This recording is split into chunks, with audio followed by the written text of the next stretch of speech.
अगर उस दिन पीएम पर हमला होता तो फिर क्या करते एसपीजी कमांडो? एसपीजी है तो फिर किस बात का गम है? मिनट भर में बदल जाता वहाँ का मंजर। जिंदगी में सबसे पंगा लेना, लेकिन एसपीजी कमांडो से कभी मत लेना। कहते हैं अगर पीएम मोदी पर थोड़ी भी आंच आती तो एसपीजी कमांडो पीएम के दुश्मनों को धुआं बना देती। वो ये नहीं सोचते कि कितनी गोली निकली, ये भी नहीं सोचते कि कितने लोग मरे। एसपीजी वो तूफान है जो किसी भी सुनामी से कम नहीं है। सीधे शब्दों में कहिए तो मुट्ठी भर लोग तो क्या, एक बार यमराज भी सामने हो तो एसपीजी कमांडो मुकाबला करने को तैयार रहेंगे। अब हम आपको डिटेल्स में बताते हैं एसपीजी घेरा दुनिया का सबसे सुरक्षित घेरा क्यों कहा जाता है। एसपीजी जवानों के पास आपको जो भी सामान दिख रहा है उनमें से हर एक सामान की अपनी तकनीक है। काला चश्मा से लेकर जूते तक में कोई न कोई गहरा राज छिपा होता है। पीएम मोदी को कुछ ही सेकंड में कैसे सुरक्षित कर सकते हैं, ये सब जानने के लिए आपको हमारी पूरी रिपोर्ट देखनी होगी। शरीर पर दिखने वाले ये ढेरों आइटम्स बहुत काम के हैं। एसपीजी कमांडोज की सुरक्षा 4 स्तर की होती है। पहले स्तर में एसपीजी की टीम के पास सुरक्षा का जिम्मा होता है। एसपीजी के 24 कमांडो प्रधानमंत्री की सुरक्षा में तैनात रहते हैं। कमांडोज के पास FNF 2000 असॉल्ट राइफल होती है, सेमी ऑटोमेटिक पिस्टल और दूसरे अत्याधुनिक हथियार होते हैं। प्रधानमंत्री बुलेट प्रूफ कार में सवार होते हैं। काफिले में 2 विशेष गाड़ियां चलती हैं, जिनमें विषम परिस्थिति से लड़ने की पूरी क्षमता होती है। 9 हाई प्रोफाइल गाड़ियों के अलावा एम्बुलेंस और जैमर भी साथ होता है। पीएम के काफिले में डमी कार भी चलती है, जो किसी विषम परिस्थिति में बहुत उपयोगी होती है।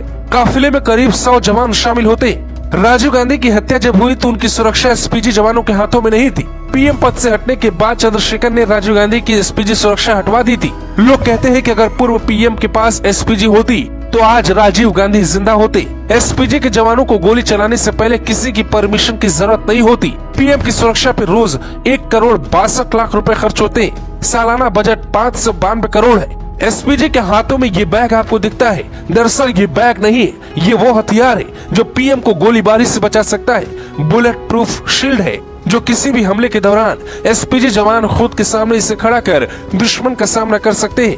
कुछ इस अंदाज में भी हमलावर को रोक सकते हैं। पीएम मोदी गाड़ी में बैठे, चारों तरफ से कमांडोज ने घेरा बना लिया है और चारों तरफ से पीएम मोदी को सुरक्षा दे रहे हैं। लेकिन एक बात आपने गौर की, इस तस्वीर को देखी, कुछ लोग दावा कर रहे हैं कि कमांडो को गोली चलाने से पहले परमिशन लेना होता है, जबकि ऐसा नहीं है। एसपीजी कमांडो के हाथ में गन है और गन के ट्रिगर पर उंगली, जिसे सिर्फ एक बार दबाना है और राइफल से अनगिनत गोली निकलेगी। फिर एक साथ कई जान जा सकती थी। इसलिए कभी भी जीवन में पीएम की सुरक्षा में बाधा नहीं बनना चाहिए। यानी कुछ भी करो, लेकिन एसपीजी कमांडोज से पंगा मत लो। जवान के हाथ में जो हथियार है वो है FN-200 असॉल्ट राइफल, जो 900 राउंड प्रति मिनट गोली चलाती है। ये 500 मीटर दूर खड़े व्यक्ति पे निशाना लगा सकती है। जैसे कोई छत पर बैठा हो और पीएम मोदी पे निशाना लगा रहा हो तो एसपीजी कमांडो 500 मीटर दूर से उससे ढेर कर सकते हैं। इसके अलावा भी कई तरह के गुप्त हथियारों से लैस एसपीजी जवानों के पास हैंडगन भी होता है, जो 50 मीटर तक रेंज में मार कर सकता है।